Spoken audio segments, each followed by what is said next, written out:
Salam dan salam sejahtera. Saya Dia Humaira, wartawan Lensa SMKT. Baru-baru ini, SMK Temangan telah mengajukan Majlis Sambutan Hari Guru tahun 2026 dengan penuh meriah. Majlis ini kami adakan khas untuk meraihkan serta menghargai pengorbanan guru-guru tercinta. Mari kita saksikan majlis tersebut menerusi laporan rakan saya di lokasi. Terima kasih kepada wartawan di studio. Kini saya sedang berada di Dewan Haji Saleh bersempena sambutan Hari Guru bagi tahun 2026 dengan tema Guru Bitara Nadi Negara.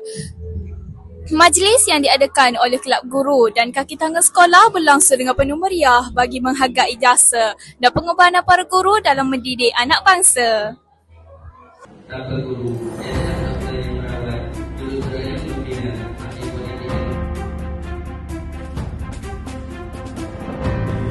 Yang akan mewarisi, yang akan menggantikan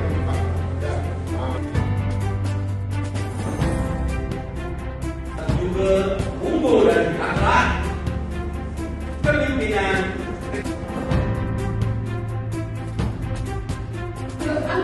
Membina mereka dan mencorakkan masa depan generasi.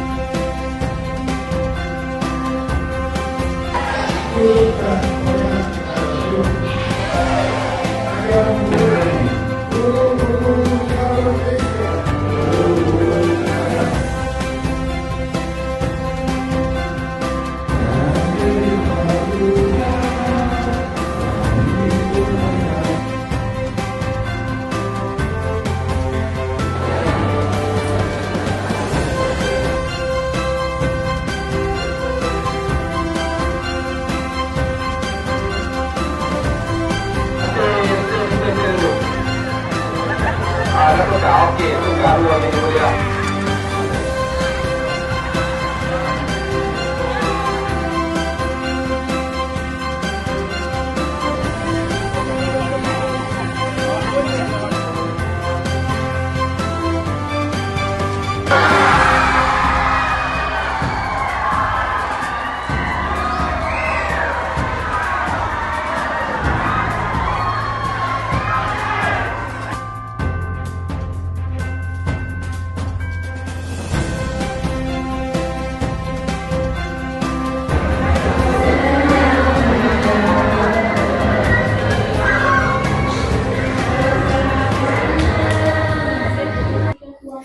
Jelaslah bahawa majlis ini bukan sekadar menceriakan para guru tetapi mengeratkan hubungan antara warga sekolah. Semoga penghormatan dan jasa guru terus dihargai selaras dengan Guru Bitara Nadi Negara. Sekian sahaja daripada saya yang melaporkan dari lokasi.